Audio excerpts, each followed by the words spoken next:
ఉమ్మడి మెదక్ జిల్లా వ్యాప్తంగా ఈ వారం రోజులుగా జరిగిన విశేషాలు చూసుకున్నట్లయితే మరోసారి ప్రభుత్వంపై దుబ్బాక ఎమ్మెల్యే కొత్త ప్రభాకర్ విమర్శలు చేశారు. తండ్రి BMW కార్ కొనలేదంటూ యువకుడు ఆత్మహత్య చెందిన ఘటన గజ్వేల్ నియోజకవర్గంలో చోటు చేసుకుంది. మాజీ మంత్రి హరీష్ రావు జన్మదిన వేడుకలు ఘనంగా జరుపుకున్నారు. ఎర్రగడ్డ ప్రభుత్వ ఆసుపత్రిలో ఫుడ్ పాయిజన్ ఘటనపై హరీష్ రావు ఆగ్రహం వ్యక్తం చేశారు. ఇక దీనిపై మరింత సమాచారం మా ఉమ్మడి మెదక్ జిల్లా ప్రతినిధి ఆసిఫ్ అందిస్తారు. ఉమ్మడి మెదక్ జిల్లా వ్యాప్తంగా ఈ వారం ప్రధాన అంశాలు చూస్తున్నట్లయితే దుబ్బాక ఎమ్మెల్యే బీఆర్ఎస్ ఎమ్మెల్యే కొత్త ప్రభాకర్ రెడ్డి మరోసారి ప్రభుత్వంపై విమర్శలు గుప్పించారు. ప్రభుత్వం ఏదైతే రాజు యువ వికాస్ పేరుతోని రేవంత్ రెడ్డి డ్రామాలు ఆడుతున్నారని ఆయన ఆగ్రహం వ్యక్తం చేశారు. రాజు యువ వికాస్ పేరుతో ఏదైతే యువతను దగ్గర అవడందని ఆయన ఒక కొత్త డ్రామా మొదలు పెట్టారు. రాజీవ్ యువ వికాస్ పేరుతో యువకులు 2,000 రూపాయలు ఖర్చు చేసి నష్టపోతున్నారని ఆయన ఆగ్రహం వ్యక్తం చేశారు. రాజీవ్ యువ వికాస్ ఏదైతే ఇప్పటికే నిలిపివేశారు, ఎందుకు వాయిదా పడిందని ఆయన తెలపాలని ప్రభుత్వాన్ని కోరారు. ఏదైతే గ్రామాల్లో ఏదైతే ఇందిరమ్మ ఇండ్ల పరిస్థితి చూస్తున్నట్లయితే కేవలం కాంగ్రెస్ నాయకులు ఇందిరమ్మ ఇండ్లు సమర్పిస్తున్నారు. ఏదైతే మీ నిజమైన లబ్ధిదారులకు ఇందిరమ్మ ఇండ్లు రావట్లేదని ఆయన ఆగ్రహం వ్యక్తం చేశారు. ప్రభుత్వానికి మంత్రులు ఎమ్మెల్యేలు నడుపుతున్నారా లేక సీఎం రేవంత్ రెడ్డి నడుపుతున్నారని అర్థం కాని పరిస్థితి ఏర్పడిందని ఆయన ఆగ్రహం వ్యక్తం చేశారు. కాంగ్రెస్ ప్రభుత్వాన్ని ప్రజలు నమ్మే పరిస్థితులు లేదని ఆయన తెలిపారు. దీనిపైన కాంగ్రెస్ వర్కింగ్ ప్రెసిడెంట్ జగ్గారెడ్డి కూడా కౌంటర్ ఇచ్చారు. కాంగ్రెస్ వర్కింగ్ ప్రెసిడెంట్ జగ్గారెడ్డి మాట్లాడుతూ బీఆర్ఎస్ సీఎం రేవంత్ రెడ్డిపై బీఆర్ఎస్ ఎమ్మెల్యే కొత్త ప్రభాకర్ రెడ్డి మాట్లాడే పరిస్థితి ఆయన పర్సనాలిటీ కాదని ఆయన కూడా ఆగ్రహం వ్యక్తం చేశారు. ఏదైతే కాంగ్రెస్ ప్రభుత్వంలోని చేస్తున్న రాజు యువకాస్ పేరుతోని లక్షలాది యువకులను కూడా దాదాపు లక్షల రూపాయలు ఇస్తున్న కాంగ్రెస్ ప్రభుత్వాన్ని చెడ్డ పేరు తెస్తుంది బీఆర్ఎస్ అని ఆయన ఆగ్రహం వ్యక్తం చేశారు. గతంలో ఉన్న మాజీ సీఎం కేసీఆర్ ను కలిసే మా ఎమ్మెల్యేలు మంత్రులు కలిసే అవకాశం లేదని, ఇప్పుడైతే సీఎం రేవంత్ రెడ్డిని మాజీ ఎమ్మెల్యేలతో పాటు ఎమ్మెల్యేలతో తన సమస్యలను చెప్పుకునే పరిస్థితి స్వేచ్ఛ ఉందని కాంగ్రెస్ పార్టీలో ఉందని ఆయన ఆగ్రహం వ్యక్తం చేశారు. ఏదైతే గతంలో ఎంపీగా ఉన్నా ఎమ్మెల్యేలో ఉన్న ఎలాంటి నిధులు తెచ్చారని ఆయన చర్చకు రావాలని జగ్గారెడ్డి కూడా ఆగ్రహం వ్యక్తం చేశారు. పార్టీలో ఏదైతే బీఆర్ఎస్ పార్టీలో లుకులకులు ఉన్నాయి, మా పార్టీపై మా సీఎం రేవంత్ రెడ్డిపై మాట్లాడే పరిస్థితి బీఆర్ఎస్ ఎమ్మెల్యేలు కాదని కూడా ఆగ్రహం వ్యక్తం చేశారు.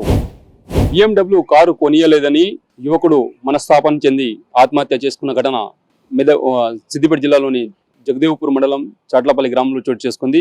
గత కొద్ది రోజులుగా తల్లిదండ్రులను జానీ అనే యువకుడు BMW కారు కొనియాలని ఆవేదన వ్యక్తం చేసిన నేపథ్యంలోని తన తండ్రి ఏదైతే సిద్దిపేట మారుతి షోరూంలోని షిఫ్ట్ డిజైర్ కారు కొనియడానికి ఇక్కడ వెళ్ళిన తర్వాత అతను నచ్చకపోవడంతో ఇంటికి వచ్చి ఏదైతే BMW కారు కావాలని ఆయన ప్రాధాయపడ్డారు. ఆ తర్వాత మనస్తాపానికి చెంది చేన్లో పురుగుల మందు తాగి ఆత్మహత్య చేసుకున్న జానీ ఆ తర్వాత కుటుంబ సభ్యులు ఉడావుడిన ప్రభుత్వ ఆసుపత్రిలో తీసుకెళ్లారు. ప్రభుత్వ ఆసుపత్రిలో చికిత్స నిమిత్తం జానీ అనే యువకుడు మృతి చెందాడు. BMW కారు కొనియాలని గత కొద్ది రోజులుగా యువకుడు తల్లిదండ్రులతో చాలాసార్లు ప్రాధాయపడ్డారు. ఆర్థిక పరిస్థితి బాగలేదని యువకుని తల్లిదండ్రులు ఆవేదన వ్యక్తం చేయడంతో అతను మనస్తాపం చెంది యువకుడు మృతి చెందిన ఘటన పోలీసులు కేసు నమోదు చేశారు. సిద్దిపేట ఎమ్మెల్యే మాజీ మంత్రి హరీష్ రావు జన్మదిన వేడుకలను ఉమ్మడి జిల్లా వ్యాప్తంగా ఘనంగా జరుపుకున్నారు.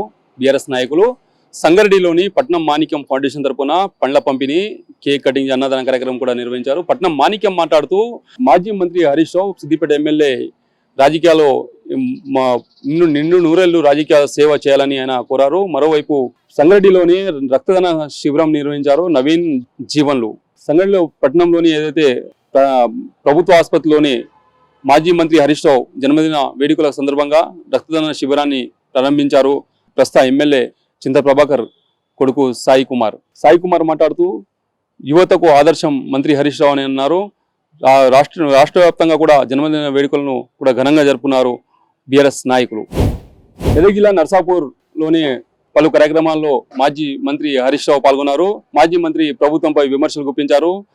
శ్రీ కరీంనగర్ జిల్లా వెములవాడ శ్రీ రాజరాజేశ్వరి టెంపుల్లోని కోడెలు మృతి చెందిన ఘటనపై ఇక్కడ ఏదైతే హైదరాబాద్లోని ఎర్రగడ్డ ఆసుపత్రిలో 27 మంది రోగులను కూడా అస్వస్థతకు గురయ్యారు. దీనిపై ప్రభుత్వంపై మండిపడ్డారు మాజీ మంత్రి హరీష్ రావు.